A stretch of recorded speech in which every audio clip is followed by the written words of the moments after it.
De 44 anos, é juiz de Direito e quarto vice-presidente da Associação de Juízes de Angola para Informação, Investigação Científica e Publicação de Literatura Jurídica e Judiciária. Licenciado em Direito pela Universidade Unisa, em Pretória, África do Sul, é pós-graduado em Direitos Humanos pela Universidade Lusíada de Angola e mestrando na mesma universidade no curso de Direito Constitucional e Direitos Fundamentais.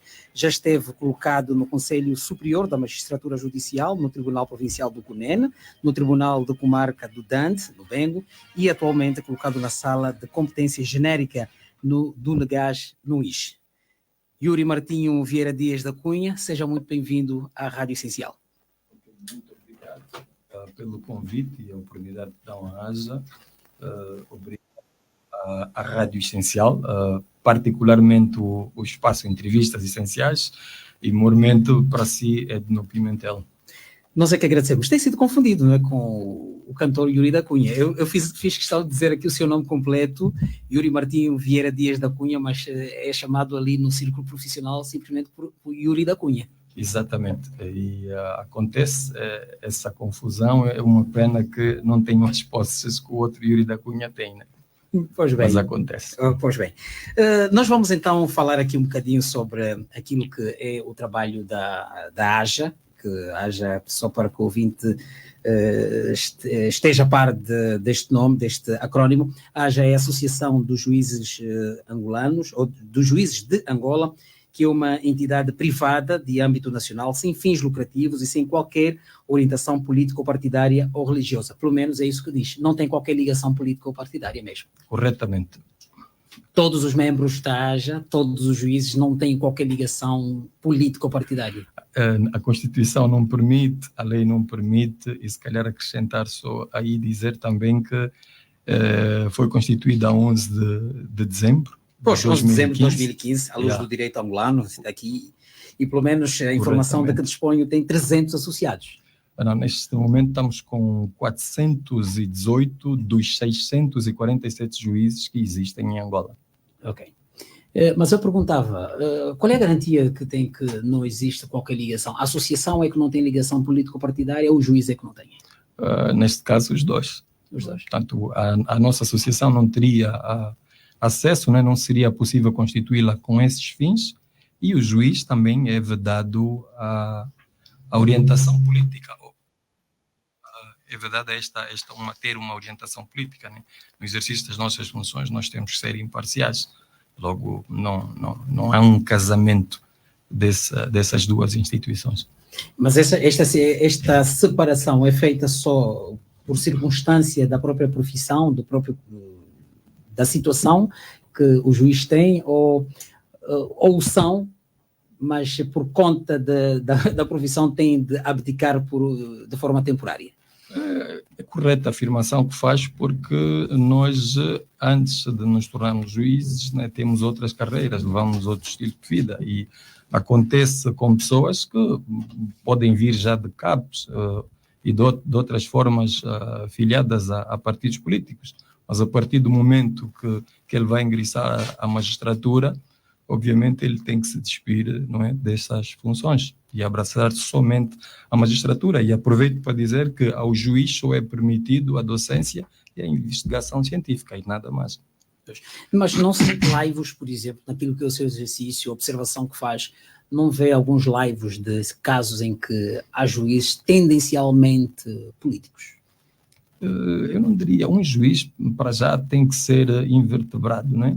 Não poderia ser, ele não pode ser, um juiz não pode ser invertebrado, ele tem que ter a sua verticalidade bem assente.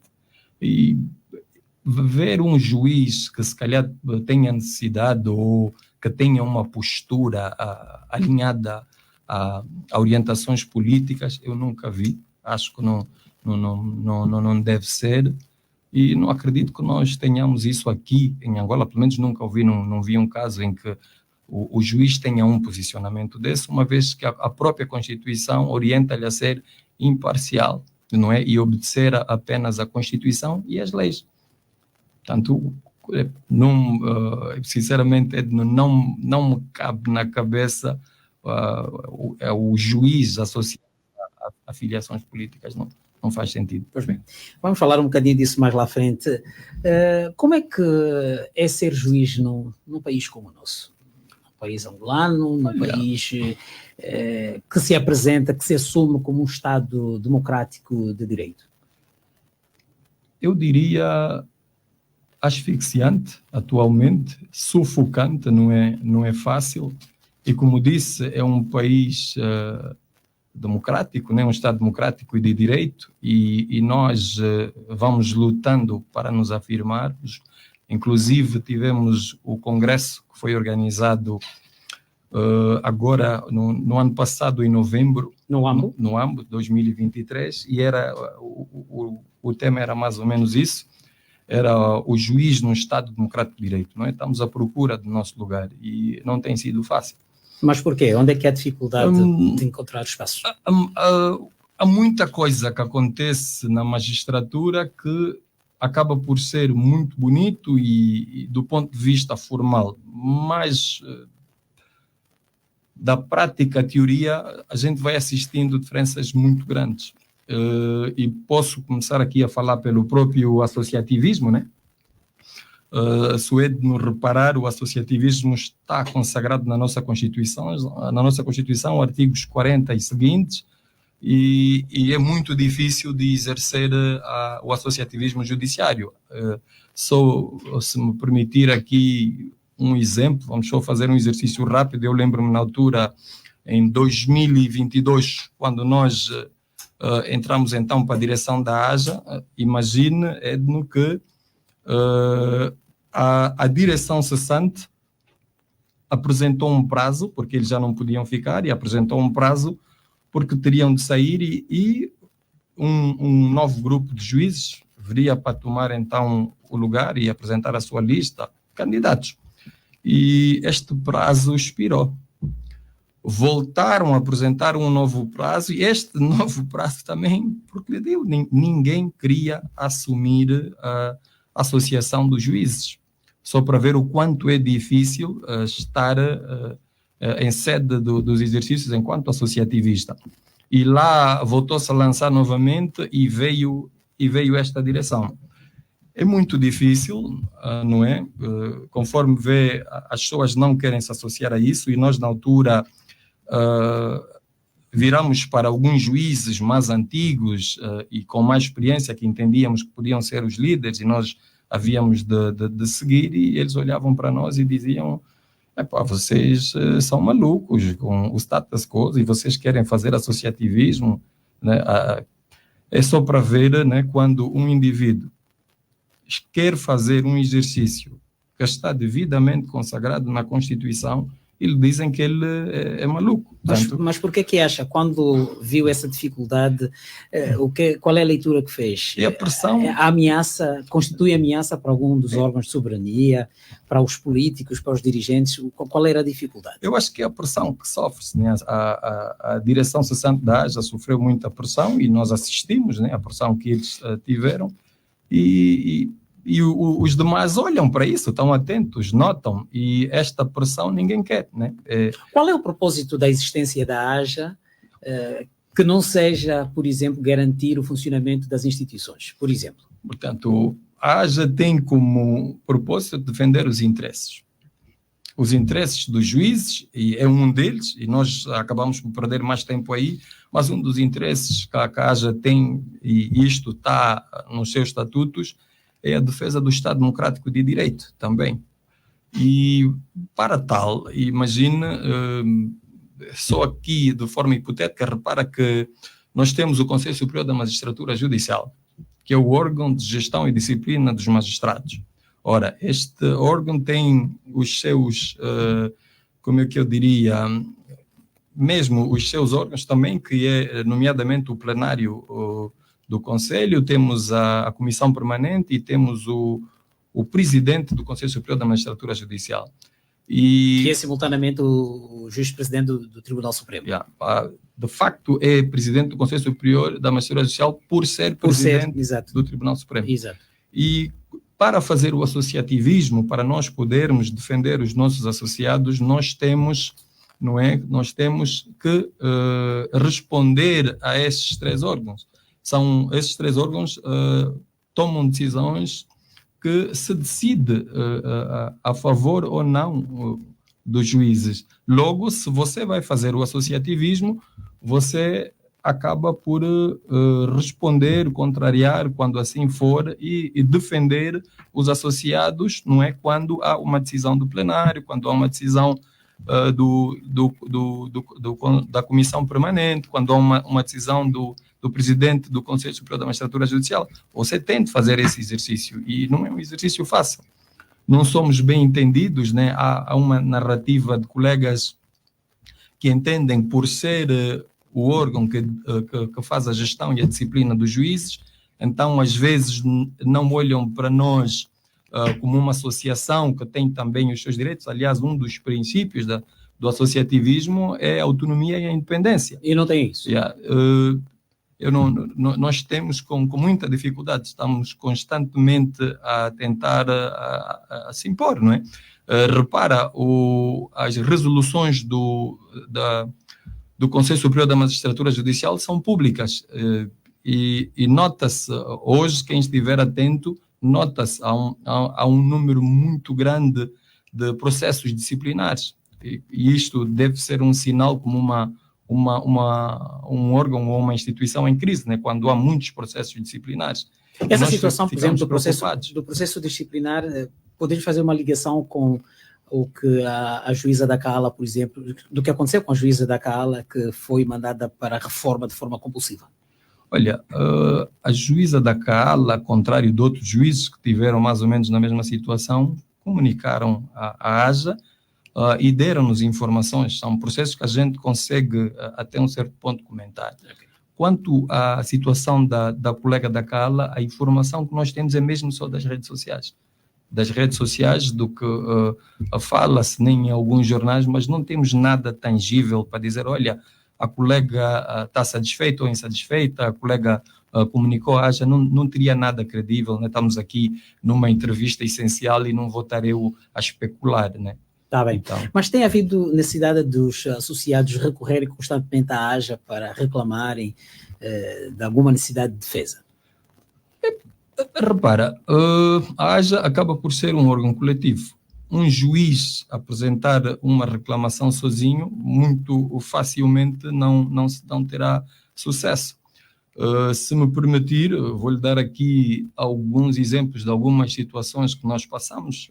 Não são muito boas, não são bonitas, mas se formos aqui ao artigo 91 do Estatuto dos Magistrados Judiciais e do Ministério Público, por exemplo, este artigo diz que ao instaurar o processo, ao instaurar um processo disciplinar, a Comissão Permanente deve designar já o seu instrutor. E designando esse instrutor, a lei orienta que ele deve ser um magistrado judicial da mesma categoria que este juiz ou superior. Repara, nós vamos verificando as situações em que o instrutor deste processo não é indicado diretamente pela Comissão Permanente. A Comissão Permanente delega este poder a uma pessoa singular. Ora, a competência para essa indicação é inalienável, é irrefutável, são eles que devem fazer, e o legislador aí esteve muito bem, porque isto gera injustiças. Repare, vocês aqui na Rádio Nacional e atribuírem... Rádio Essencial, por favor. Perdão, e que me perdoem mesmo. Sempre. Vocês aqui na Rádio Essencial terem apenas, por exemplo, a nossa amiga Rosa com a responsabilidade de instaurar o processo às pessoas, e ela, de forma singular, vai instaurando processo das pessoas, quer dizer, ou seja, vai designando quem vai ser o instrutor do processo do A, do B ou do C. E isto gera injustiça, porque pode haver inclinações, a tal falta de independência que nós vamos aqui falando, e o legislador angolano indica um órgão coletivo para fazer aquilo, para gerar justiça. E como é que essas situações, se posso considerar de irregularidades, acontecem no âmbito mesmo do sistema judicial, ali onde deve haver justiça? Infelizmente, é muito triste, é aterrorizante, mas acontece esta situação, não é? De se atribuir este poder a uma pessoa singular. Acontece outra que a gente vai reparando, que é designar o instrutor do processo. Conforme dizia, a lei diz que tem de ser um juiz da mesma categoria ou superior, e nós às vezes somos surpreendidos e o instrutor deste processo, acredito ou não, Edno, é um advogado. Porque, como sabe, os advogados também são designados para serem vulgares no Conselho Superior da Magistratura Judicial. Mas a lei não permite que estes sejam instrutores. Agora imagina, e aí o legislador teve muito bem também, imagina o que é que pode acontecer. Está o Edno como vulgar do Conselho Superior da Magistratura Judicial, é advogado, e é o instrutor do meu processo, eu, o juiz, e o Edno não está impedido do exercício da advocacia, e estamos nós no fórum, quem será o presidente dessa sessão? Há um conflito. Exato, há conflito, não é aceitável, a lei não permite, eu não entendo como é que eles também aceitam, não entendo como é que os juízes também designam pessoas nesta situação, quando a lei não permite. Não existe formas de se dar a volta por cima disso tudo? Não há outras instâncias às quais podem recorrer para inverter este quadro? Olha, agora levou-me, se calhar, para a situação mais grave que nós vivemos em sede dessa situação. Repara, a Comissão Permanente, ao lhe instalar um processo, e esta é mesmo a situação mais grave que nós temos, ao lhe instaurar um processo, o Edno tem direito a ir a recurso, pedir recurso para o plenário do Conselho. O plenário do Conselho é que atende às decisões da Comissão Permanente e do Presidente, não é? Aqueles despachos feitos pelo Presidente do Conselho Superior da Magistratura Judicial. Dito isto, o plenário é o órgão superior do Conselho. Mas posto lá, o que é que nós vamos verificando? Nesta altura, o Edno, ao interpor o recurso para o plenário, o plenário terá 90 dias para lhe responder. O que nós vamos verificando é que esses processos depois são abandonados. Mas porquê? Exatamente. Eu também gostaria de saber o porquê. Estes processos depois são abandonados, já não ganham pernas, já não andam. Porque até se formos a ir por aquilo que é a informação ou a estrutura formal e a cadeia recursória que a lei lhe permite, você depois poderia ir ao plenário, atenderem o seu recurso, e caso não fosse, podia também ainda ir ao Tribunal Supremo e ver se o Tribunal Supremo tem a mesma orientação, e por último ir ao Tribunal Constitucional. Diante do que diz, parece que é uma intenção deliberada de violação mesmo da lei. Só eles é que podiam responder isto, mas nós, enquanto juízes em Angola, vivemos isso. Agora imagina você, Edno Pimentel, se um juiz que vive isto, se ele tem alguma condição anímica, se tem condições psicológicas, se tem condições ou até diria segurança jurídica para depois ir julgar o caso do cidadão que ele tem que defender. Eu acho que não, deixam os juízes numa situação muito complicada.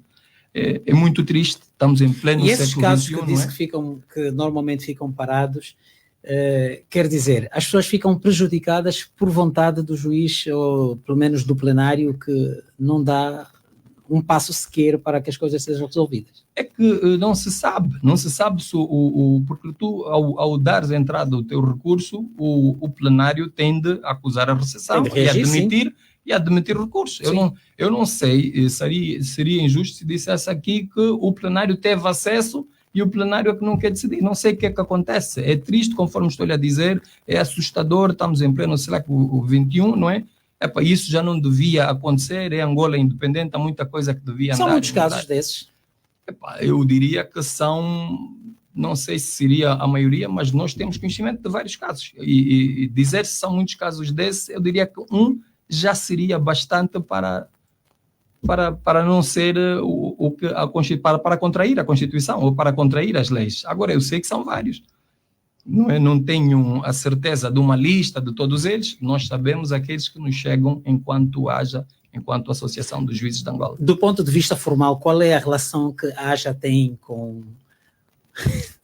Olha, agora levanto uma questão que faz-me rir e deixa-me envergonhado, porque nós olhávamos para a direção cessante e nós dizíamos, olha, já que entendemos vir para a AJA, ninguém queria, os prazos estavam a passar, ninguém queria e nós entendemos, e a primeira coisa que nós vamos fazer é procurar ter a melhor relação possível com o Conselho. Essa foi a primeira atitude que nós tivemos, depois de tomarmos posse, fizemos a primeira reunião da nossa direção e entendemos que tínhamos que ir reunir imediatamente com o Conselho. E fomos reunir com o Conselho e procuramos, e aliás continuamos. Está a falar em que ano? Isto é em 2022. Nós tomamos posse em 2022. Sim. E procuramos logo ir ter contato com o Conselho e ter a melhor relação possível. E continuamos a tentar, né? A relação tem altos e baixos, não é? Daquele primeiro contacto foi muito bom para os dois lados, gostamos muito de ouvir aquilo que o Conselho nos disse na altura, não é? Parecia que estar tudo muito bonito, mas nós, por exemplo, hoje temos recursos hierárquicos que foram submetidos ao plenário de decisões da Comissão Permanente, de decisões do Presidente do Conselho Superior da Magistratura Judicial, que não só o que acontece nos processos disciplinares dos nossos associados, mesmo da AJA, também não temos resposta. Também não temos resposta, portanto, acaba por ser seletivo, um ou outro documento que nos responde, e todos nós conhecemos o artigo 73 da Constituição, né, que dá-nos o direito à reclamação, dá-nos o direito à petição. Não só nós, enquanto Associação dos Juízes, como um cidadão como Edno tem direito a peticionar. Mas esta relação azeda, se me permite aqui a expressão, que mantém com o Conselho Superior, que a AJA mantém com o Conselho Superior da Magistratura, não estará relacionado ao facto de as queixas serem muito azedas, muito e às vezes até houve uma intenção da AJA em afastar o presidente do Tribunal Supremo, o juiz-presidente do Tribunal Supremo. Não terá a ver com isso ou estamos aí longe demais? Pronto, é a tal situação. A AJA depois não controla a interpretação das instituições e a interpretação das pessoas. E era lá um dos assuntos, não é? O presidente do Conselho Superior da Magistratura Judicial, quando sofreu aquelas acusações, se assim podemos dizer, a nível das redes sociais e em alguns jornais, a AJA teve um posicionamento público. E o posicionamento público da AJA foi chamar a atenção do facto que ele, como qualquer um de nós, tinha o direito ao princípio da presunção de inocência. Ele tinha aquele direito e que nós todos tínhamos que respeitar. E que, inclusive, também neste nosso documento, tornou-se público, e eu acredito que chegou até a Rádio Essencial, chamamos a atenção que aquilo deviam ser tratado por as entidades competentes para ferir, não é, se há, então, alguma verdade no que andava-se a ventilar. Foi esse o posicionamento da AJA. Mas, às vezes, ouço que a AJA pediu o afastamento do Presidente do Conselho Superior da Magistratura Judicial. O documento está aí, é escrito, foi este o nosso posicionamento. Mas por essa altura,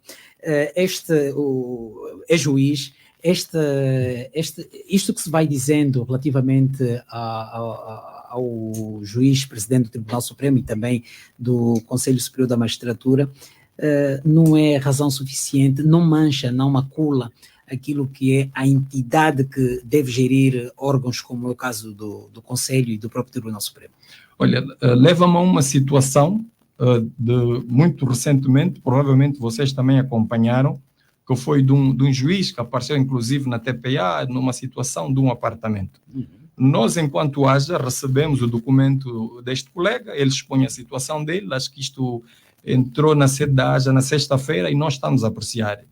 E o mesmo entendimento que eu aqui, em nome da AJA, porque nós reunimos em sede da situação que este colega estava a viver, nós só vimos aquilo que girou na comunicação e só agora na sexta-feira recebemos então o dossiê do colega, que é enorme e estamos a estudar, mas este colega, a princípio, viu o seu direito, não é, à isonomia violados, viu o princípio da igualdade, né, o princípio da igualdade Portanto, viu a dignidade. Nós temos no artigo número 1 da Constituição a dizer que a Angola funde-se, não é, na dignidade da pessoa humana. Angola é baseada na dignidade da pessoa humana.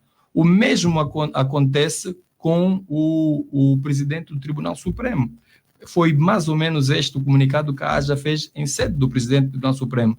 Independentemente daquilo que nós estamos a ouvir pelas redes sociais, nós somos, não é? Angola é uma república democrática e de direito. Isto, por si só, diz que Angola tem instituições para poder apurar o que é que se passa e então decidir.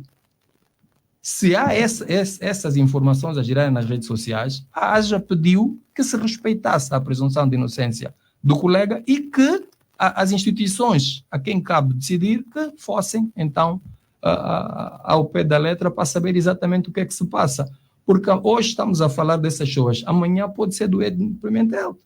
E alguém que tem algum poder para ventilar informações nas redes sociais e não só, e vai dizendo o Edno Pimentel fez e não fez, e até a gente saber do que é que se passou, quer dizer, o Edno Pimentel já está preso. Então, não há pressão dos juízes para o andamento deste processo junto da Procuradoria-Geral da República? Ou vão deixar que a instituição PGR leve o tempo que for necessário para que este processo continue a caminhar? Não, juiz nenhum pode fazer pressão, não é a função de um juiz. Mas a sociedade cobra. A sociedade, sim, não é? Eu acho que é mais fácil a sociedade, dentro do seu direito, e exigir, mas o juiz acaba por ser mais reservado nisso, né? Porque se o juiz tem de ser imparcial, imagina o juiz também a exigir essa situação. É aquilo que a gente às vezes ouve dizer. Não há nada que se possa fazer enquanto a Procuradoria-Geral não se pronunciar e disser apenas que o processo está aqui, recebemos, estamos a dar tratamento. Não há nada que possa ser feito. Claro, a AJA não tem poder deliberativo, não tem nada, é apenas uma associação. É muito bonito ouvir isso, porque às vezes até associados nossos acham que a AJA pode fazer mais, e ouvi-lo aqui acabar de dizer isso dá-me um conforto muito grande, porque sabe os limites da AJA. Pois, mas muito obrigado. Exatamente, mas o que eu lhe perguntava é, nada mesmo vai acontecer, iria acontecer, senão aquilo que for o entendimento da PGR no tratamento dessa questão. Não há nada que possa ser feito, conforme a sua análise. O Angola não pode ser um Estado democrático de direito quando nos convém. Exato. Se Angola é um Estado democrático de direito, estes processos partem do Ministério Público. É lá onde eles começam. É lá onde tem de partir. Eu costumo dizer às pessoas, nada chega ao tribunal se não vier do Ministério Público. Portanto, se houver um outro caminho, conforme o Edno está a dizer, que não venha do Ministério Público, não sei se seria num Estado democrático de direito. Tem de partir do Ministério Público. Pois. Ouvindo a Rádio Essencial, nós estamos hoje a conversar com Yuri da Cunha, que não é o cantor, mas sim o 4º vice-presidente da Associação dos Juízes de Angola, é nosso convidado hoje aqui no Essencial Entrevista. Acredita, Yuri da Cunha, que o Presidente da República teria algum poder para influenciar pelo menos aquilo que é o tratamento que se dá no funcionamento dos tribunais? Porque muito se diz que os tribunais não são mesmo independentes.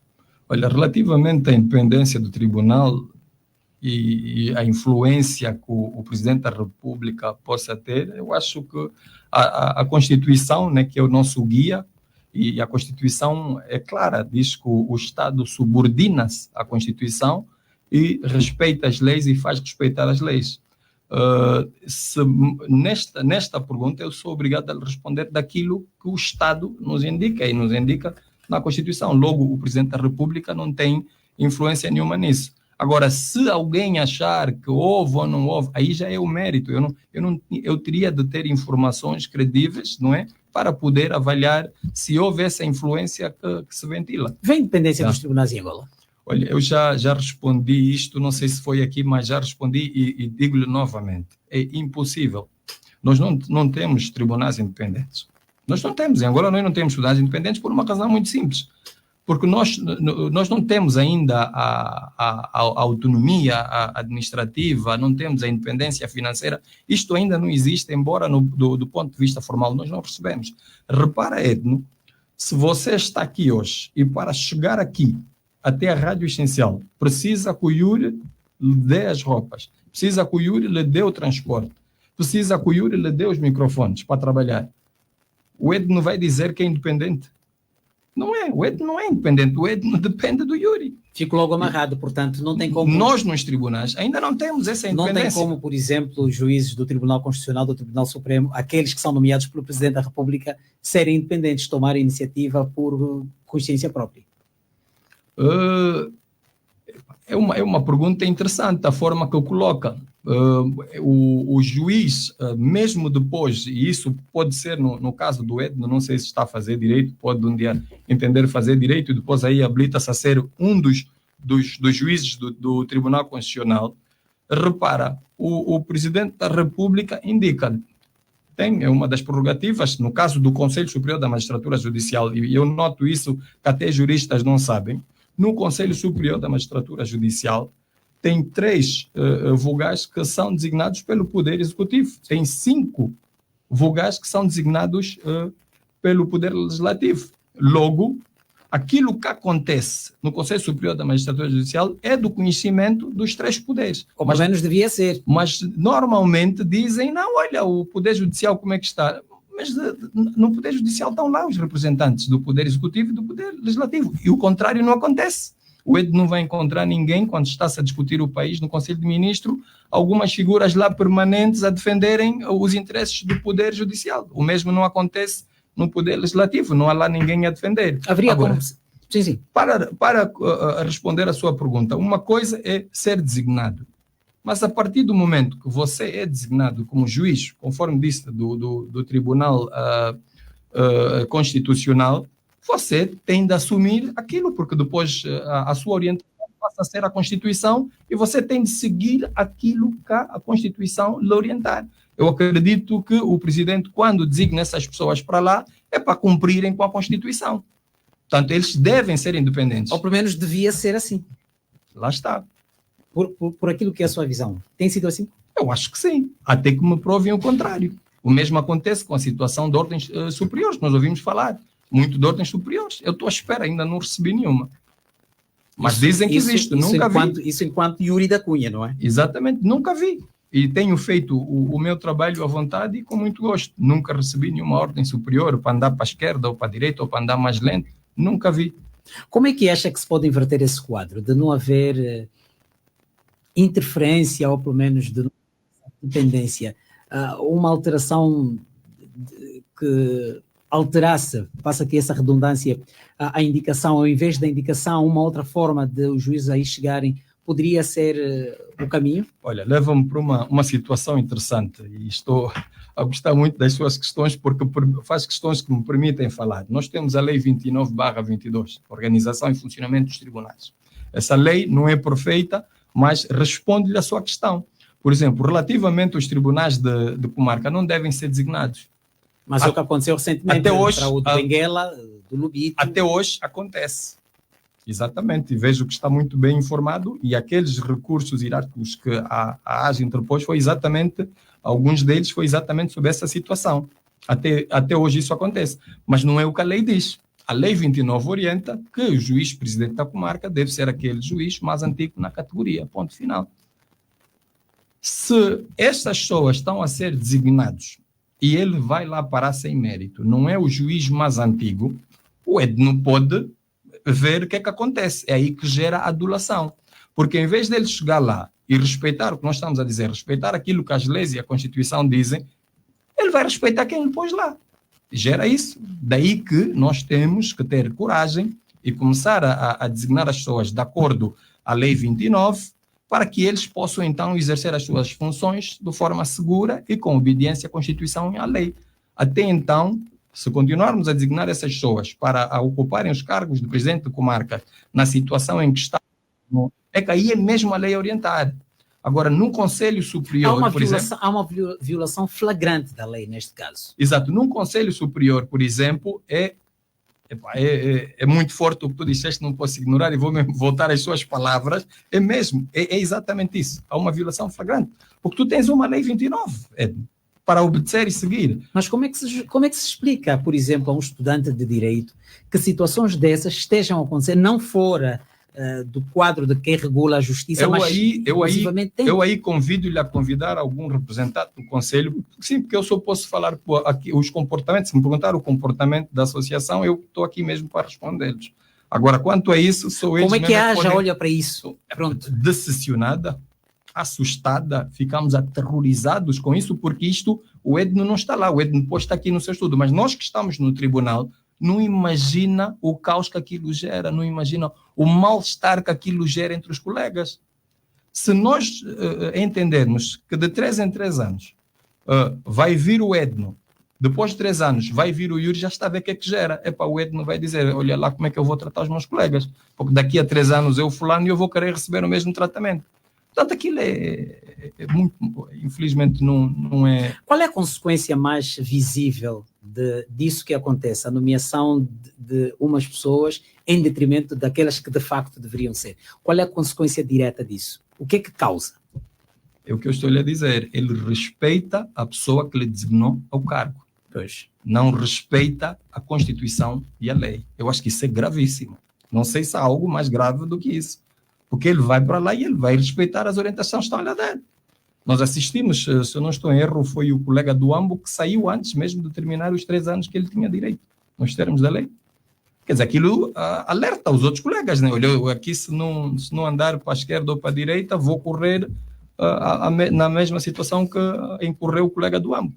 Portanto, é muito grave. Mas isto a nível das comarcas. Agora, há uma outra discussão que podemos fazer, mas a lei orienta sim, que é do Conselho Superior, não é? E mesmo os juízes do Tribunal Constitucional, é que aquilo a lei orienta, ou a Constituição orienta mesmo que eles sejam designados por esses órgãos. Ele orienta mesmo, olha, o Presidente da República tem direito a designar X, o poder, e assim sucessivamente. Até ali, pronto, nós podemos debater e numa revisão constitucional tentar melhorar para que o país torne-se mais democrático. Podemos fazer isso. Mas deveria, do ponto de vista da AJA, deveria haver essa alteração constitucional?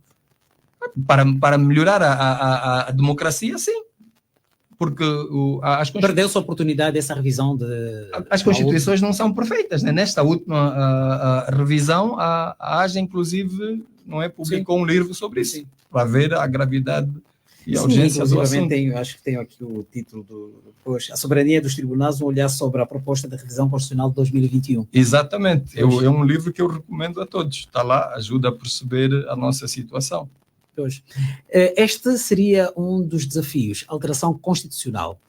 Que outros desafios é que o sistema judicial angolano apresenta? Olha, um desafio premente do presente era auditar todos os tribunais de Angola.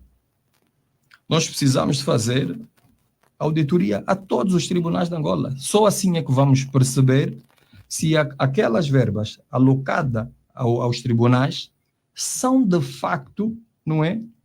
Ou chegam de facto aos seus destinatários. Desconfia-se que não tem chegado? Para não especular, desconfia-se. Para não especular, então devemos fazer uma auditoria. E depois de uma auditoria, estaremos aqui de novo para dizer, olha, estávamos bem ou estávamos mal. Conforme eu disse, isto é uma entrevista essencial, não podemos especular, temos que falar mesmo aquilo que é essencial. Mas, olhando para aquilo que é a realidade angolana, há esse risco, pelo menos? Olhando para aquilo que é a realidade angolana, nós temos que entender que os juízes são seres humanos. Os seres humanos são falíveis. A perfeição não faz parte desse mundo, não faz parte de nenhuma instituição. Todas as instituições precisam de ser fiscalizadas, de serem auditadas. E nós, enquanto AJA, entendemos que nós também, na qualidade de seres humanos, precisamos disso. Nós precisamos da auditoria, precisamos ser fiscalizados para fazermos bem o nosso trabalho. E há um trabalho a ser feito no sentido de influenciar a existência a realização de auditorias a nível dos tribunais? Eu acredito que muitos dos colegas ali onde estamos vamos pedindo auditoria, não é? E como é que tem sido acolhida esta solicitação? Em alguns casos podes levar processo disciplinar. Mas porquê? Se é nos tribunais onde, em princípio, deveria haver a lisura, a transparência dos processos? É preciso compreender que, conforme eu disse aqui, a AGE é de 2015. Esse tipo de associativismo é de 2015. Mas o associativismo já é permitido, conforme vê, a Constituição é de 2010. Sim. Mas as pessoas não estão ainda habituadas. Uma coisa é você pôr na lei, outra coisa é depois a mudança de mentalidade. Pode ser muito triste o que eu vou lhe dizer agora, não é? Repare que a Lei Constitucional de 1975 tinha apenas 13 artigos dedicados aos direitos, liberdades e garantias fundamentais. Melhoramos significativamente com a Lei Constitucional de 1991 e com a revisão da Lei Constitucional de 1992, foi igualito a de 91, passamos a ter 34 artigos dedicados aos direitos, liberdades e garantias fundamentais. Atualmente, com a Constituição de 2010, nós já temos 66 artigos dedicados. É uma boa Constituição neste quesito. Nos termos formais. Então, a nossa Constituição, particularmente eu, quando vou a congressos com outros juízes de outras geografias, eu gabo-me do nosso capítulo 2. O capítulo dos direitos, liberdades e garantias fundamentais de Angola é do primeiro mundo, é muito bom. Mas lá está. Depois tem que ser implementado. Portanto, nós não estamos a evoluir relativamente o ponto de vista da prática, mas em termos de teoria quase que estamos a seguir o primeiro mundo. Por que faz esse realce só do ponto de vista formal? Porque na prática não acontece. Por exemplo, o que é que deveria acontecer que está na Constituição que na prática não acontece? Olha, já falamos aqui de muitas coisas, não é? Já falamos aqui de muitas coisas que a Constituição orienta de uma forma, por exemplo, Está a falar a nível dos tribunais. Exatamente. Mas fora, tirando esse lado dos tribunais, naquilo que é a defesa dos direitos e garantias, o que é que está lá na Constituição e que efetivamente, do ponto de vista prático, não acontece? Eu diria muita coisa, embora estou aqui mandatado para falar dos tribunais e da Associação dos Juízes, não é? Mas há muita coisa que lá não está. E indo para o cidadão, que automaticamente eu vou lhe responder a sua questão indo para o cidadão, e automaticamente remete-nos aos tribunais, que é a figura do juiz de garantias. Se nós começamos a exercer as funções do juiz de garantia e baseando-se na Constituição, primeiro, e não o juiz de garantias apresentar-se às audições com o Código Penal e o Código de Processo Penal, se ele começar a se fazer acompanhado da Constituição e respeitando isso, raramente vai-se conseguir, não é, apresentar a medida, ou tomar a medida de prisão preventiva. Nós tivemos algum problema, eu lembro na altura ainda estava colocado no CUNEN, nós tínhamos algum problema porque a lei, o Código Penal e o Código de Processo Penal davam-nos uma orientação e tínhamos uma Constituição muito além, muito humana, que respeitava de facto a dignidade humana, e nós dizíamos, mas este código aqui, por 20 mil kwanzas, tu já mandas o cidadão para cada... Hoje não. Hoje temos a Constituição e a Constituição vai se aproximando cada vez mais, aliás, vamos fazendo leis que aproximam-se mais da Constituição. A lei atual já o é assim. Perguntou-me agora o que é que se podia melhorar. Começamos a abandonar, porque aí não é só dos nossos líderes, não é? Porque depois temos que ter em conta que os nossos líderes, apesar da Constituição muito desenvolvida que temos hoje em 2010, né, no capítulo dos direitos fundamentais, mas vê-se que a mentalidade ainda é aquela Constituição de 1975. E eu confesso, sou miúdo, na altura não estava nascido, não é? E quando tive contacto, e qualquer pessoa pode pegar no seu telefone, ir a Google e vai ter acesso a Constituição, a Lei Constitucional de 1975, eu fiquei assustado. E o meu pai esteve-me a orientar por que esta lei foi assim naquele tempo. Porque eu não percebi, eu achei aquilo muito agressivo. Aquela mentalidade, não é? Aquela mentalidade que tem na lei de 1965, Edno, são os nossos pais, são, em alguns casos, os nossos irmãos mais velhos, são os nossos avós, eles estão vivos. Havia naquela altura uma Constituição, não é tão contundente. Hoje temos essa Constituição de 2010, que até já apresenta 66 artigos dedicados aos direitos fundamentais, não é? Mas eu perguntaria, né, embora eu estou aqui para responder, mas eu perguntaria ao Edno se a mentalidade dessas pessoas já é a mentalidade da Constituição de 2010 ou se ainda é aquela de 1975. Nós ficamos com a impressão que ainda não transitaram na prática, embora formalmente nós já avançamos muito. Portanto, nós temos que estar atentos a esses sinais.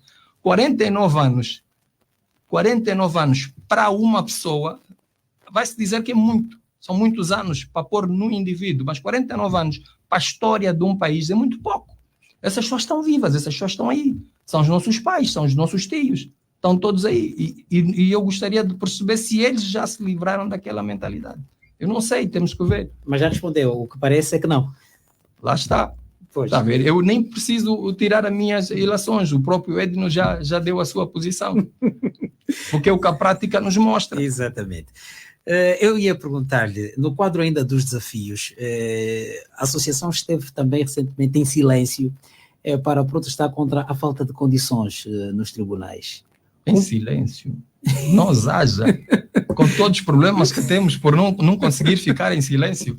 Em silêncio Pois, relativamente... acho que foram os juízes, não foram os da AJA, mas foram alguns juízes que estiveram a protestar. Mas o que não, é sempre a AJA. É sempre a AJA, é não sempre é? a AJA. Dona Pois. Ana Joaquina está a falar do protesto da Dona Ana Joaquina. Exatamente. É sempre a AJA. Não foi por causa das condições de trabalho naquele caso. Foi. Pois, É um mas conjunto, não fizeram barulho naquele dia. é um conjunto de Mantiveram-se condições. calados, aí todos bem arrumadinhos, e não houve barulho nenhum. Olha. É nesse sentido que eu lhe digo que estiveram em silêncio. Edno, é preciso perceber uma coisa, não é? E é mesmo importante, e até aproveito para falar com os nossos irmãos gêmeos do Ministério Público também. A AJA é uma associação, a AJA não é um sindicato. Exato.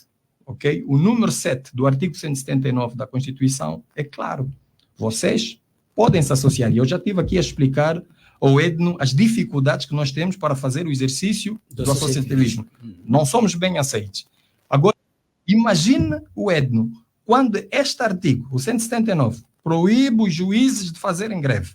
Os juízes não fazem greve. Sim, não podem. Não podemos. Mas o juiz, perante esta calamidade, perante as situações degradantes que os tribunais vivem, nós tentamos fazer alguns protestos. E nós pensamos na paralisação, mas não na paralisação do ponto de vista formal, em que a gente vai lá ao abrigo do número X da Constituição ou da lei tal. Não, nós pensamos por falta mesmo de meios materiais. E repara, se o Ministério Público paralisar, o juiz é exigido, nos termos da lei e da Constituição, trabalhar com o Ministério Público. Portanto, se o Ministério Público paralisar, automaticamente os juízes também paralisam.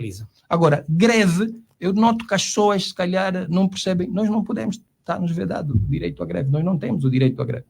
E como é que estão as condições? Esse foi um dos problemas, uma das queixas que levou o juiz a manifestarem-se várias vezes, às vezes por meio de comunicado, outras vezes, pelo menos uma vez em frente ao Tribunal de Dona Ana Joaquina. Como é que está essa situação? Já estão a ser melhoradas? Já foram melhoradas as condições de trabalho? Depois disso, eu lembro-me que o Executivo disponibilizou algumas viaturas. Mas lá está, este processo, se não estou em erro, parou em 2021 ou 2022, não sei se ainda o ano de 2023, provavelmente algumas pessoas, mas nós continuamos, existem juízes a caminho, por exemplo, de 10 anos, juízes com mais de 5 anos, sem a tal viatura ou exercício das suas funções, né? O juiz muitas das vezes aparece a pagar para poder fazer o seu serviço. Eu preciso trabalhar, imagine, o Edno chega aqui, precisa trabalhar e precisa de um microfone para o seu convidado, e o Edno vai a correr na praça para comprar o microfone porque o Edno quer trabalhar, mas não é necessariamente o dono da rádio essencial. Os juízes encontram-se muitas das vezes nessas posições, não é? Eu lembro-me que houve alguma melhoria, acho que relativamente aos carros, alguns grupos, não é, que já estavam há mais de 5 anos, acabaram por receber. Mas isso fala a nível do Luanda ou a nível dos tribunais do país? Da Angola, a nível nacional. Houve... Olha, a verdade é que aquilo que é tão difícil importante. falar assim É difícil porque, repara, faz-me perguntas se houve melhorias. Eu diria o estatuto remuneratório. O estatuto remuneratório dos juízes é de 2000, ou seja, já estamos há 24 anos com o Os mesmo juízes ganham estatuto, mal. muito mal, com o mesmo estatuto remuneratório. Repara, o estatuto orgânico dos juízes é de 1994.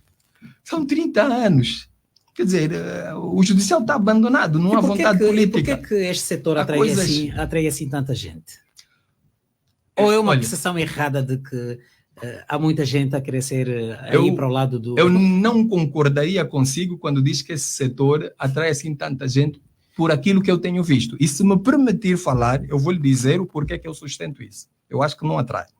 Não atrai por quê? Porque atualmente, por causa desse ambiente em que nós vivemos na magistratura e dos sucessivos processos disciplinares, não há paciência para dialogar e tentar ouvir o outro e respeitar as instituições também como se deve, né? E entender que são passíveis de críticas. O que é que está acontecendo na magistratura? Só para justificar a minha discordância consigo. Hoje o juiz está a fazer currículo. Você, se for ao LinkedIn, estão os juízes a atualizar os seus perfis e a fazer os seus currículos. Da outra vez até ligou-me um colega a dizer: Yuri, preciso pôr aqui no meu currículo, diga-me só em que ano é que foi o nosso grupo da magistratura. As coisas estão mesmo complicadas. Os juízes suportaram durante algum tempo salários exíguos.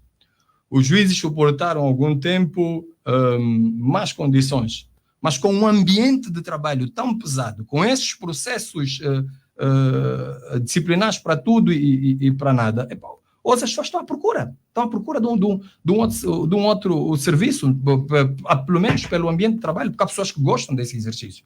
Eu há tempos fiquei muito triste porque vi uma colega que pediu a sua desvinculação da magistratura. No entanto, o Edno diz que muita gente quer vir para aqui, não é? Eu entendo aquelas pessoas que vêm para aqui, já lhe digo porque é que elas vêm. E era uma juíza muito competente. E eu fiquei muito triste de ver para uma pessoa, e eu conhecia a pessoa e sabia que ela gostava do trabalho que fazia. Mas, no entanto, pediu a desvinculação. Se isso é assim tão atraente, eu acho que a colega não haveria de abandonar. Mas não é a percepção que se tem. E há muita gente, é preciso estar aqui dentro. É preciso estar aqui dentro. A percepção que se tem é que o juiz vive bem, o juiz em Angola é uma figura respeitável e uma figura... Olha, com um status social... Eu noto confortável. Que... Não, mas isto, a maioria das pessoas tem essa percepção, é exatamente essa. Tanto que eu fiquei impressionado quando ouvi um jornalista a separar as águas. O doutor Teixeira Cândido. É jornalista, eu desconfio que ele deve ser jurista. Também. Ele explica aquilo de uma forma e ele consegue... E tu dizes, mas esse senhor jornalista, quer dizer, ele tem um conhecimento... Está ligado ao direito. Exatamente. E ele consegue entender que isto que o Ed nos está a dizer é para os juízes dos tribunais superiores. Não é para os juízes de segunda ou de primeira instância. Portanto, não é isso. A vida dos juízes, particularmente na primeira instância, não é fácil. Não é fácil, não quero usar aqui adjetivos mais pesados do que esse, que já ia usar mas pronto, não é fácil. É muito complicada ao ponto dos colegas agora estarem à procura de emprego. Mas é compreensível, por exemplo, que os juízes dos tribunais superiores sejam de facto superiores do ponto de vista remuneratório comparativamente aos dos outros tribunais. É compreensível isso? Os juízes aceitam isso com alguma normalidade? O problema não é só ter condições superiores, é que a diferença é abismal. Nós conhecemos outras realidades onde a diferença seria, por exemplo, de 25%. 25%, 15%. Você está na primeira instância, o da segunda instância tem mais 15% que tu, o da terceira instância passa a ter, se calhar, mais 25%. E por aí. Aqui não, a nossa diferença é muito grande, né? E lá está, acontece isso. E nós sabemos que tem havido essa reclamação, não há qualquer resposta positiva no sentido de se inverter esse quadro, pelo menos de melhorar a situação remuneratória dos juízes a nível dos outros tribunais. Eu, quando vejo juízes, apesar das situações que nós vivemos, quando vejo juízes a virem, conforme diz que é uma profissão em que as pessoas procuram muito e estão atrás e estão interessados, eu aconselharia as pessoas a irem um bocadinho mais para a realidade do país e ver o índice de desemprego, ver o número de pessoas com os requisitos para tal e que queiram vir. Eu posso lhe dar um exemplo, está mesmo aqui à sua frente. Eu, quando fui para a magistratura, não fui porque havia interesses, porque dão o tal passaporte diplomático, depois tirar, não fui para isso, não é? Eu fui, Edno, e digo-lhe, olhando para os seus olhos, eu fui porque eu estava à procura de um emprego. Na altura até já tinha a minha filha mais velha e precisava de um emprego. E neste emprego, eu tinha a licenciatura em Direito, habilitava-me a este emprego e foi assim que eu fui parar a magistratura. E acredito que os meus irmãos, as minhas irmãs que estão a vir para a magistratura nesse momento, são mais um Yuri, que estão à procura de um emprego. Nós sabemos como é que é o índice de desemprego. E nós vamos para a magistratura porque é o emprego que aparece, se pudesse, independentemente do que acontece. Se pudesse, recuava? Não acredito. Na decisão de... Eu agora não posso recuar o nosso mandato. Se pudesse. Não, vamos ver, se me permitir responder. Eu tenho responsabilidades associativas, não é? O nosso mandato já vai ao fim e depois, aí pronto, vou conversar com a minha família, particularmente com a minha mulher, e vamos ver o que fazer. Mas nas vestes em que estou, quer dizer, nem posso estar desalinhado. Eu, neste momento, tenho que ficar na luta até acabar o nosso mandato, defender os juízes, a magistratura e o Estado Democrático de Direito, e depois, desculpa, não sei se o Edno quer me vetar esse direito, mas eu tenho o direito, claro, depois de sempre ver o que é melhor para a minha família, porque eles também não gostam de me ver nessa situação. Como deve imaginar, a minha mulher também trabalha e ela compara-se, né? Enquanto profissional, é uma profissão que aconselharia as pessoas a seguirem hoje, pelo menos para quem não quer ficar apenas pelo sacerdócio, mas alguém que queira a extensão social? Eu acho que é uma profissão muito bonita. Se eu não tivesse que sustentar os meus 4 filhos, as minhas necessidades, eu poderia trabalhar como juiz sem me pagarem nada. Trabalharia de borla. Obviamente tenho responsabilidades, sou chefe de família e preciso pagar contas, mas fazer esse trabalho, eu acho que é dos trabalhos mais bonitos. Algumas pessoas dizem, eu vou a alguns encontros, algumas conferências, dizem, mas o vosso trabalho é muito dogmático e tal, vocês obedecem à lei. O juiz não faz isso. O juiz não obedece à lei. O juiz avalia todo um cenário, avalia todos os princípios e as leis e depois ele faz justiça. Não sei se repara, ele faz justiça.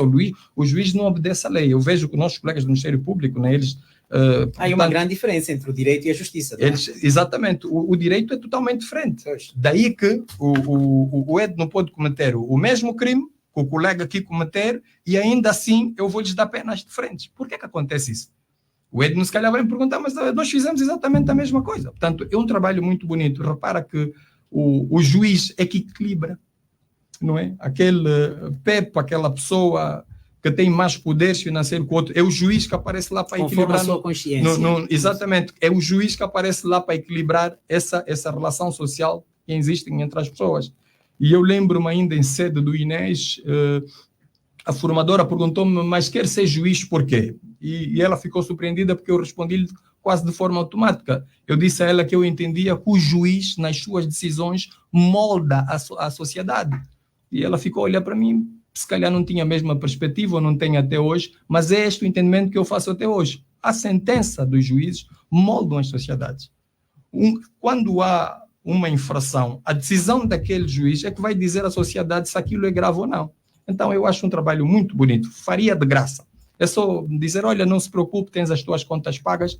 Eu acordaria todos os dias, ia ao tribunal e fazia o meu trabalho de graça. Mas, infelizmente, para podermos ter esta qualidade de trabalho, para podermos servir o cidadão, o juiz, quando não é bem servido, é o cidadão que paga, né? E tem servido bem o juiz? Tem servido bem o cidadão? Os juízes têm sido justos?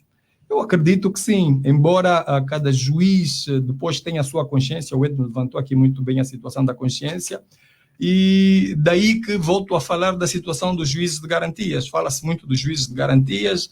Eu acho que nós estamos a precisar, se calhar, de fazer, já fizemos 2 formações em sede do juiz de garantias. Eu, por acaso, já estive a exercer as funções dos juízes de garantias ainda no Bengo e agora também no IS, já estive a exercer essas funções e eu consegui comparar os 2 lados, né? Nós precisamos também de chamar a atenção, não é, que a lei já está aí, é uma lei que está mais próxima à Constituição. Só para lhe dar um exemplo, eu lembro-me na lei antiga, a lei de 1986, nós tínhamos um artigo, o 421, curto, que por muito pouco já permitia a prisão. E na atual lei já é um bocadinho mais difícil, já uma quantia considerável já tem que ser acima dos 3.016.000. Ou seja, hoje, se prestamos atenção à lei, quer dizer, uma quantia inferior a esta já não manda o cidadão para a prisão, já lhe é atribuído um calção, uma tira, né, o termo de residência de incidência, está muito melhor, mas noto também que nós precisamos de melhorar, né, a mentalidade. Mas ainda tem estado a acontecer, há pessoas que vão para a cadeia. Mas é uma questão de mentalidade e vai se melhorando e tem que melhorar. Aliás, uma dos requisitos exigíveis à magistratura, né, é as formações. Nós temos que fazer formações constantes para melhorar a condição do cidadão, para que ele possa ver os seus direitos respeitados. Há tribunais em que os utentes ou os próprios juízes reclamam, inclusivamente, falta de tinteiro nos computadores. Isso ainda acontece? Olha, continua. Essa situação é tão grave que... Aliás, houve em Viana, permita que eu interrompa, há poucos anos, os advogados e juízes reclamavam mesmo até falta de papel higiênico. Olha, o Tribunal de Viana é, se calhar, o pior tribunal. Eu lembro-me de estar lá, não sei se foi em 2022, e pode não imaginar, não se conseguia respirar dentro do Tribunal de Viana. Só respirar, imagina aqueles guerreiros que vão lá trabalhar todos os dias, os utentes que são recebidos lá. E eu não sei se nós aqui em Angola temos um tribunal que a gente possa ir visitar e dizer, olha, esse tribunal respeita todos os critérios que é exigível a um tribunal. Não sei se nós temos um tribunal aqui em Angola, nas 18 províncias. Não sei se temos algum. É muito complicado e isso leva naquela questão do... o Estado, e isso traz muitas pessoas, né, para a magistratura. Há umas coisas muito bonitas na lei, que o juiz tem direito a isso e aquilo, e depois na prática não acontece. E o que é que isso gera? E não digo só na magistratura, ou em qualquer situação em que há um Estado que elenca um número de benefícios para um trabalhador e que depois não cumpre. Não é? Não cumpre. E o que é que acontece a este trabalhador? E não estou a dizer que isto acontece mais na magistratura, mas eu diria mesmo que ele diz, olha, pá, o Estado finge que me paga e eu vou fingir que trabalho. Mas não é isso que tem estado a acontecer, ué? Não é isso que acontece na magistratura, mas é. Não percebi. Eu estou-lhe a dizer diretamente. O Ed não quer perceber, não sei como é que eu vou fazer. Acho que não falei nenhuma palavra difícil. Honestamente, né? não percebi. Vou repetir. Exato. Eu estou a dizer que quando um Estado, e não é só aqui em Angola, em qualquer parte do mundo, quando um Estado elenca uma série de benefícios para um funcionário que tem um trabalho de um certo risco, mas depois não cumpre, gera aquela situação de que o Estado pretende que dá e o funcionário vai pretender que trabalha. Repito, não estou a dizer que isto acontece na magistratura, mas é o quadro. Ok. Em outras áreas, inclusive. Em Angola, cada magistrado possui, em média, 1.000 processos. É uma matéria que saiu já há algum tempo e foi dito na altura pelo porta-voz da AJA, José Maria de Freitas, não é? Isso naquela altura, há alguns anitos. Esta situação ainda acontece? Olha, o doutor José Maria de Freitas faz parte da direção cessante e é um respeitadíssimo juiz, a gente tem muita consideração por ele. Eu não sei aonde é que eles, né, provavelmente fizeram o seu estudo e têm esses dados. Hoje, né? Qual é a realidade? Hoje eu diria que há juízes com mais, mas lá está, teríamos que ver. É um juiz que está colocado onde? Na sala de família em Luanda? Deve ter mais. Esse juiz está colocado onde? No Tribunal do Conhama, no Cunene. Quando estive lá, tive muito menos. Devia ter por volta de 600 ou 500 processos, depende. Qual é o número de processos que, em média, um juiz pode ter para que garanta alguma qualidade no seu trabalho, alguma celeridade? Fazendo aqui um juízo subjetivo, e depois também depende da dedicação do próprio juiz, eu acho que se nós estamos relativamente aos crimes, né, famílias, acho que seria 120, crimes 80, se tu tens uma exigência da lei, por exemplo, nos crimes, de 80 sentenças, num semestre, e tens, por exemplo, na família 120 sentenças, exatamente, e não diria sentenças, seriam processos findos, nem todos os processos acabam com a sentença, mas tens essa obrigação de terminar esses processos, não é? Eu acho que, nesses termos, seria o número ideal para se adjudicar ao juiz nesse semestre, porque é a exigência que a lei faz. A lei lhe exige este número de processos. Então, devia receber este número de processos. E daí, a Lei 29 da Organização e Funcionamento dos Tribunais fala em 800, dei lá um bocado a nota que nós somos 647 juízes agora, mas a lei permite que Angola tenha pelo menos 850. Lá está, eles provavelmente, e como toda lei carece de um estudo, eles fizeram um estudo e chegaram a este entendimento. Eu fico meio na defensiva porque só a cidade de Cape Town deve ter 2.500 juízes, não é? E não tem o número de população que nós temos, portanto é o tal rácio, né? Acho que no Brasil está agora um juiz acho que está para 7 mil, teria de consultar, não são dados precisos. Eu acho que para a nossa realidade devia ser mais. Mas para a sua resposta, da mesma forma que a lei exige um número de processos, que no caso nos crimes 80 e na família 120, eu acho que esses deviam ser os processos adjudicados para cada juiz. Agora imagina, se nós temos juízes com 1.000 e mais de 1.000 processos, já vê a carência de juízes que nós temos. Portanto, os colegas que estão por aí a vir são muito bem-vindos, já deviam até estar a trabalhar. A lei fala em 850, já não sei se serão há muita gente à espera que os processos andem, não é? Isso causa, a consequência mais direta que causa é a morosidade processual. Relativamente à morosidade processual, são muitos factos, não é? São muitos factos que levam à morosidade processual. Podemos começar mesmo por nós, os juízes. O juiz é um ser humano, ele tem as suas vicissitudes, ele tem o seu ambiente, ninguém sabe como é que ele está em casa, com a família, qual é a dinâmica dele, como é que ele trabalha. O juiz, conforme eu já disse aqui relativamente às auditorias nos tribunais, o juiz não é perfeito, ele tem os seus defeitos e pode sempre influenciar na morosidade do processo. Eu já vi casos em que, digamos, o juiz aí falhou, o juiz podia aparecer mais cedo, por exemplo, para as suas audiências. Já vi casos em que o juiz está no gabinete à espera e os nossos colegas, não é? Os nossos colegas que fazem o trabalho administrativo não lhe conseguem preparar a audiência para ele começar a avançar. Eu lembro-me, quando estive a estagiar na Teixeira Duarte, lembro-me o doutor, se não estou errado, acho que foi o doutor Lucas, que nós estávamos na audiência do civil, e ele já sofria muitas críticas, como se fosse ele atrasar as audiências, e ele que levava a morosidade dos processos. Ele pegou nas suas coisas, pegou na sua beca e entrou para a audiência, e enquanto estavam a preparar a audiência, na presença dos utentes, ele sentou-se lá também, esperou com eles, para acabar com isso, que os juízes é que fazem as audiências morosas. E tem outros factos, por exemplo, falou há bocado do tinteiro. Imagino, nós já ouvimos várias vezes que as sentenças são imprimidas fora do tribunal, acontece tudo isso. A realidade que se coloca é, se em Luanda acontece o que acontece, não se imagina sequer o que deve acontecer em Umbaja, por exemplo, ou no Dirico.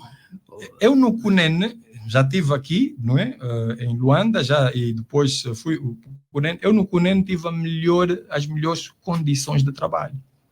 É verdade, acontece, não é em todos os tribunais, não é? Daí, mais uma vez, a necessidade premente de fazer auditoria a todos os tribunais. Eu no Cunene não tinha esses problemas, por exemplo. Não tinha problemas. Será por causa das condições de trabalho do Cunene eram muito boas. O índice demográfico, as pessoas, claro, o número de processos era também... contribuía para ia mais para a força humana. Eu acho que o presidente que lá estava, o secretário administrativo era muito dinâmico.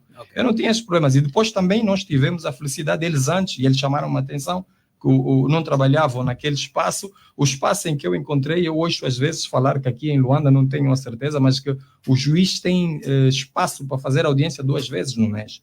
Imagino você, no que eu, enquanto o tempo, os anos que estive a trabalhar no Cunene, eu tinha a minha própria sala de audiência. Eu tinha uma sala de audiência, eu podia julgar de segunda a sexta, se fosse necessário. Não sei se está a ver. Então, depende da realidade de cada tribunal. Há tribunais mais difíceis. Eu tive agora uma experiência a trabalhar como juiz de garantias no IS, que foi totalmente diferente no Bengo. No Bengo, eu acho que nós, se calhar aí, por causa das condições que o Bengo apresentava para esse tipo de exercício, conseguíamos fazer o trabalho a tempo e hora. No IS já foi mais difícil. Falava do tempo de espera. Os juízes muitas vezes são acusados de colocar mesmo em espera muitos advogados. Às vezes marcam uma audiência para as 8 horas, acabam aparecendo às 14, outras vezes mesmo não aparecem. Domina esta realidade. Há muitas queixas nesse sentido. Olha, hoje falar. Também houve. Hoje falar, mas ainda não é aceitável. O juiz é um servidor público, não é? Daí que as pessoas vão ao tribunal para serem servidos de servidor público. O meu entendimento é o seguinte: eu, Yuri, se marquei a minha audiência, por isso é que temos que ter cuidado ao marcar, nós é que marcamos. Você tem que marcar numa hora que você sabe que vai estar lá. Se eu marquei a minha audiência, como normalmente faço, para as 9 horas, se eu chegar às 9h05, eu tenho que pedir desculpas. E eu não me sinto mal. Eu chego lá, na audiência, antes de começar a audiência, ponho-me de pé e peço desculpas e se houver alguma razão, digo aquela razão e peço desculpas e continuamos. Agora, estamos a falar de uma audiência que tinha começado, por exemplo, às 9 e eu chego às 14.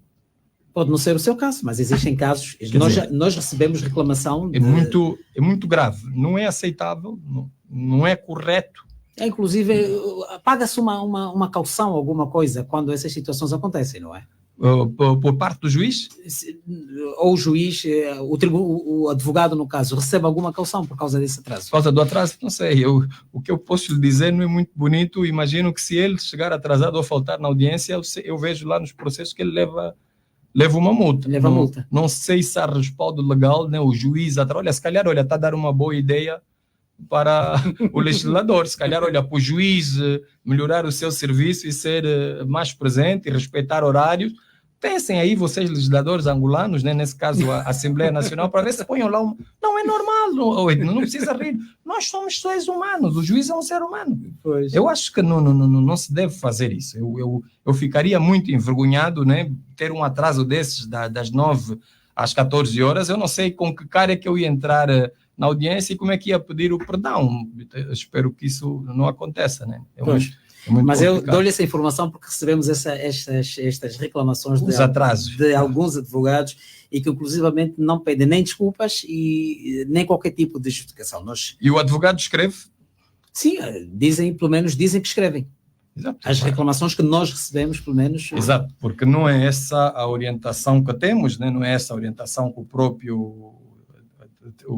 as próprias leis orientam, né? O juiz tem de ser pontual. Pois. Nós falamos em instantes dos desafios dos tribunais ou da justiça em Angola. Vamos agora olhar um bocadinho para aquilo que é o funcionamento mesmo da associação.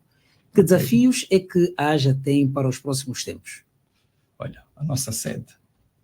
Nós precisamos de sede própria, ok?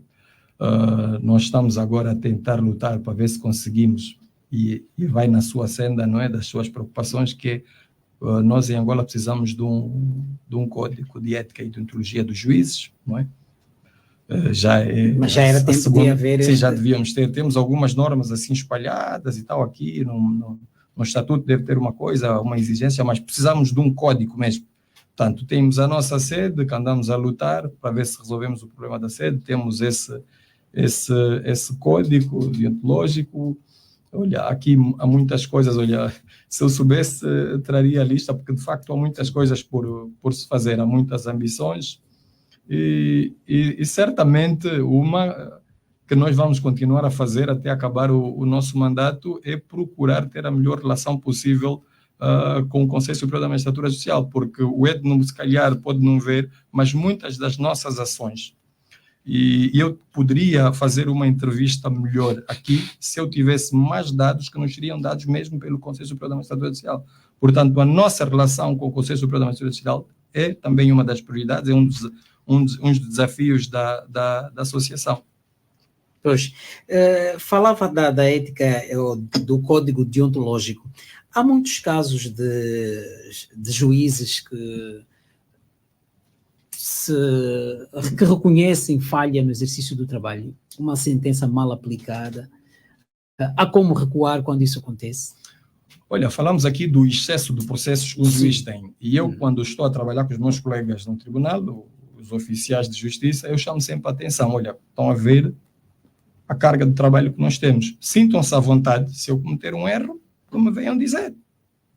Os processos estão aí, são consultados por mim, eu faço os despachos que me cabem enquanto juiz, vocês tratam dos atos de secretarias, mas se virem um erro meu, faz favor, alerta.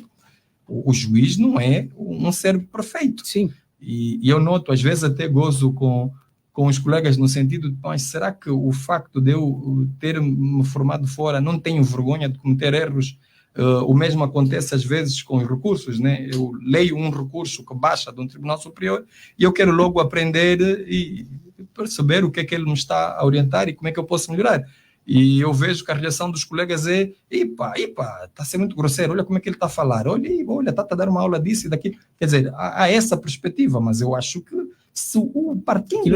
É a chamada fundamentação, não? Quer dizer, partindo do princípio que nós somos seres humanos, somos falíveis, não somos perfeitos, porque a tal perfeição não faz parte desse mundo, é óbvio que os erros acontecem conosco. E eu peço mesmo ajuda dos funcionários que trabalham comigo, porque eu sei que naquele excesso de trabalho eu vou cometer erros.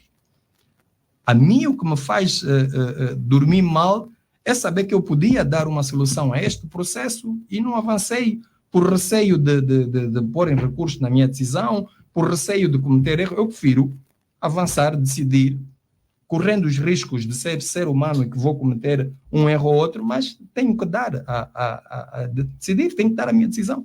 Eu lembro-me, enquanto estive no Bengo, primeiro estava na sala do civil, e quando vinham as providências cautelares, eu procurava resolvê-las em 8 dias, porque assim orientava-me a lei. E eu ouvia conversas de 1 ano, 2 anos. Passam 8 dias, a providência cautelar tem os seus requisitos, eu vou ver se ela obedece a esses requisitos e se avança ou não, e se avança ou não, eu decido ir. Eu mando notificar as partes, não é? E assim os processos andam. Eu acho que é muito complicado fazer qualquer trabalho tendo vergonha que podem encontrar erros no seu trabalho. É claro, mas temos que estar sempre a melhorar, né? Não podemos cometer os mesmos erros, mas temos, mais do que isso, avançar e fazer justiça. Mas eu ia perguntar, conhece muitos casos, ou pelo menos alguns casos, de processos mal, como é que se diz, mal encaminhados, mal tramitados? É relativo. O mal pode ser mal para mim e não ser mal para si. Sim, é mas que depois, quando se detectam diz... essas falhas, existe a possibilidade, por exemplo, de o juiz poder melhorar esse trabalho? Quando se bate o martelo, bateu-se e espera-se pelo recurso? É daí que nós temos as várias instâncias. Eu, ao decidir um processo, juiz de primeira instância, eu tenho os colegas da relação que vão corrigir o erro que eu cometi. O processo há recurso e vai ser decidido na relação pelos colegas, os desembargadores. O erro dos desembargadores também ainda vai ser apreciado pelos juízes conselheiros no Tribunal Supremo. Portanto, faz-se aqui uma limpeza no processo para ter o menos erro possível. Agora, erros acontecem. E hoje o atual código já responsabiliza o juiz civilmente, não é? Portanto, já há esse mecanismo que não existia no código que usávamos acho que até 2021, se não estou em erro. Portanto, mas os erros acontecem. É que a forma que o Edno está a fazer vai agravar a morosidade na decisão. Nós temos que ter coragem de decidir. Tem conhecimento, e aceitar ou pelo menos houve casos de venda de sentenças? Isto são daquelas coisas, parece filmes, né? Eu ouço falar, não é? Das pessoas vender sentenças. Há coisas que, se tu levas a sério o teu serviço, essa frase só por si é muito forte. Mas é possível isso acontecer? Olha, diz que, pronto, houve apenas também, nunca testemunhou, não tem registro de quaisquer casos, mas tem conhecimento da existência desse caso. Como é que isso pode acontecer? Lá está. E eu ouço sempre de pessoas a dizer, mas como é que vendem sentenças? Eu vou lhe dar um exemplo muito rápido de um tio meu que ligou e entendeu que, pronto, está aí o meu sobrinho, olha, eu tenho um processo, está no sítio X, o meu divórcio não sai, não anda, não conheces alguém para a gente poder falar com ele, eu depois contribuo com alguma coisa, disse, olha, o tio está redondamente errado. Isso não acontece assim. Vai lá, procure saber em que estado é que está o seu processo, peça uma audiência com a juiz ou o juiz do processo em causa e vamos ver o que é que acontece. O tio alguma vez pediu, chegou ao tribunal e disse, olha, eu queria saber em que estado é que está o meu processo, permitam-me consultar. Ele nunca fez aquilo.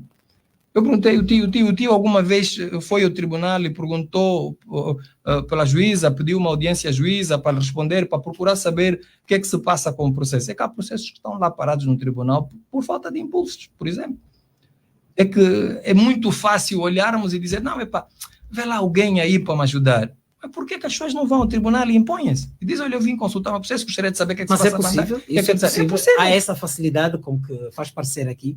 Olha, eu estou aqui a falar. Se me estiverem a ouvir da sala de competência, as pessoas que vão até a sala de competência genérica do NEGAS, perguntem se eu não costumo atender. Mas está a falar, o juiz é servidor público. Está a falar do seu caso. É um exercício que todos nós fazemos. Todos os juízes fazem isso. Ele é servidor público. Ele recebe, se há um cidadão que tem alguma dificuldade, ele recebe o cidadão em off. Agora, eu se calhar por não ter, diria, os processos, né, porque eu não posso julgar pelos colegas, há colegas que se calhar têm um dia da semana para atender o público, porque têm mais processos ou porque é a forma deles trabalhar. Eu prefiro atender sempre, todos os dias. Se estiver aí alguém, olha, diz que quer falar com o juiz, eu, na qualidade de servidor público, recebo o cidadão e temos que ouvir. O Ministério Público, o procurador, também faz isso. O Edno, se precisar, vai ao tribunal e entende que tem lá uma situação, pode se dirigir ao nosso colega do Ministério Público, o procurador, pode se dirigir ao juiz. Nós somos servidores públicos, nós estamos lá para atender o público. E eu acho que essa devia ser a mentalidade das pessoas e abandonar que as coisas só funcionam porque vai vender isso, porque, e vou lhe dar um exemplo, é que a minha sentença, essa sentença supostamente vendida, ela vai ser apreciada. Ela vai ser apreciada.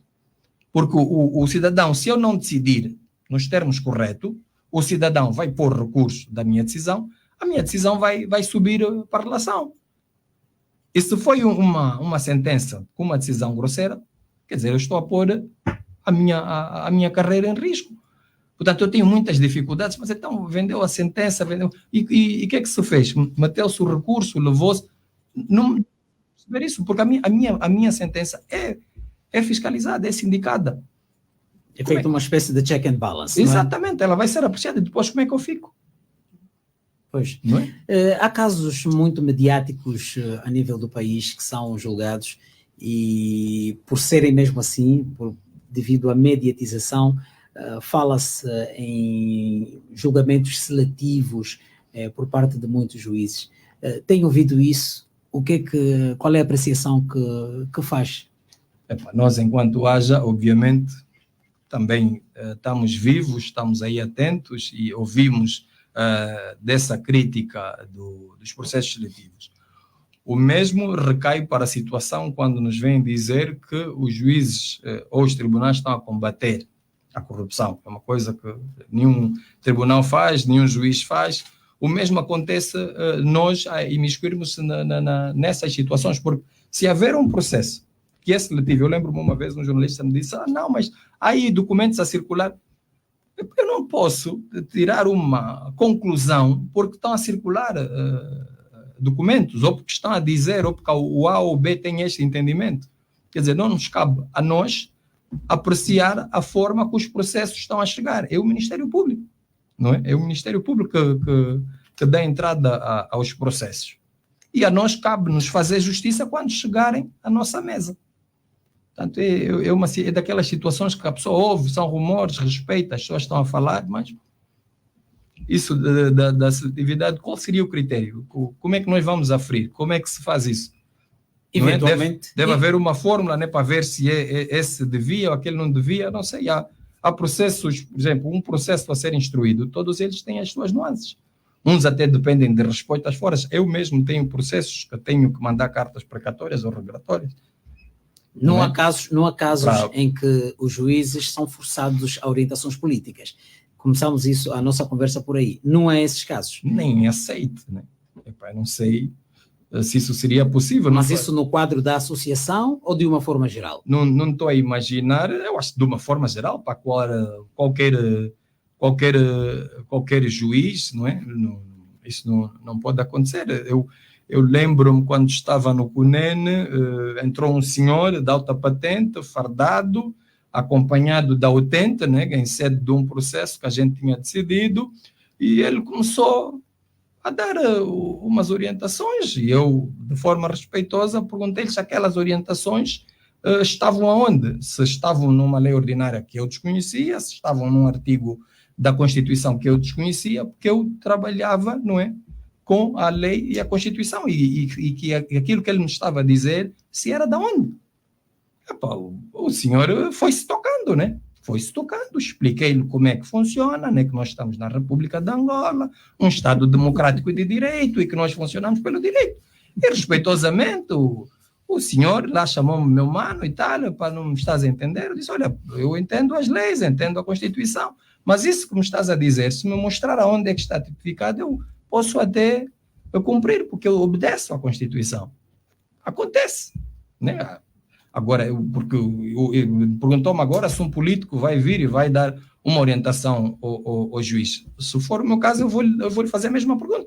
Eu vou lhe perguntar, senhor político, então isto que me está a dizer está escrito onde? Esse posicionamento que diz ter é generalizado? Deve ser, mas tem sido assim? Porque, repare, sim, tem que ser, porque esse juiz depois vai ter problemas. Se ele recebe uma orientação dessa e depois a sentença dele for sindicada, ou o andamento do processo for sindicado, como é que ele se explica? Vai dizer que o político é que lhe disse para fazer, ou o empresário é que lhe disse para fazer? Falou que estava a receber... O juiz não pode ser invertebrado. Estava a receber orientações de um homem fardado, isso leva a uma segurança dos juízes. A segurança sente-se seguro? Claro que não. Claro que não. Nós não temos segurança. Não temos. O nosso trabalho é complicado e nós não temos. E ainda assim insiste em trabalhar. Não tem alternativa porque tem contas a pagar, tem filhos para sustentar. E tudo isso, etc, etc. Mas os juízes podiam ser melhor protegidos, não é? Mas de que maneira? Teriam segurança? Primeiro começamos com a situação dos tribunais. Nós temos tribunais improvisados. Já lhe disse há bocado que gostaria que me fizessem um desafio de visitar um tribunal em Angola que tivesse todos os critérios que um tribunal deve ter. Nós temos tribunais improvisados. No que é que gera tribunais improvisados? Tribunais improvisados gera juízes improvisados, gera procuradores improvisados, oficiais de justiça improvisados. Só não gera réus improvisados. E, obviamente, vai gerar sentenças improvisadas, porque uma sentença que é imprimida na loja do chinês não é uma sentença normal, né? Como vamos combinar. Portanto, estamos a falar da segurança, se calhar começávamos por aí. Eu não posso ter uma estrutura em que eu entro exatamente onde entra, não é, o réu. Eu já estou em perigo, eu não sei quem está, qual é o familiar. Depois, eu acho que nós podíamos, se calhar, fazer um dia uma entrevista só a falar sobre a segurança dos juízes. Eu acho que não. Mas é o que temos, não é? Não estamos seguros.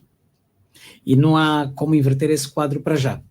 Estamos aqui a apelar às instâncias competentes para verem, para velarem pelas condições dos juízes, as condições de trabalho, as infraestruturas, a forma que deve ser para poder proteger o próprio juiz, não é?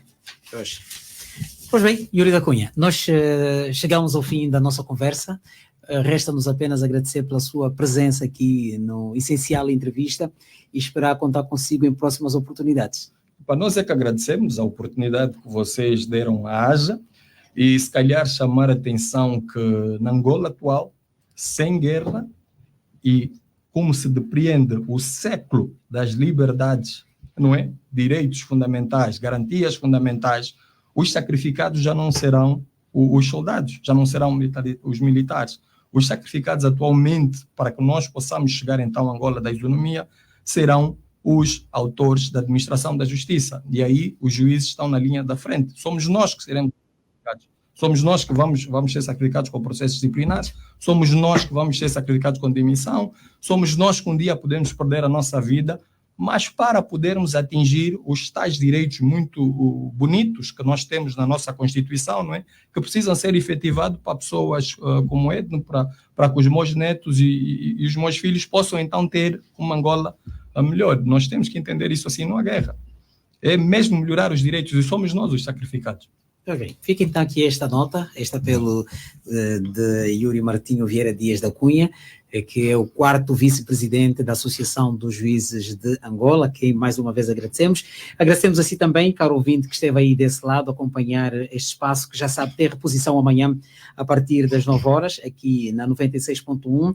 Pode acompanhar a qualquer instante também nas plataformas digitais, no Facebook e no YouTube da Rádio Essencial. Nós voltamos na próxima semana com mais um Essencial Entrevista.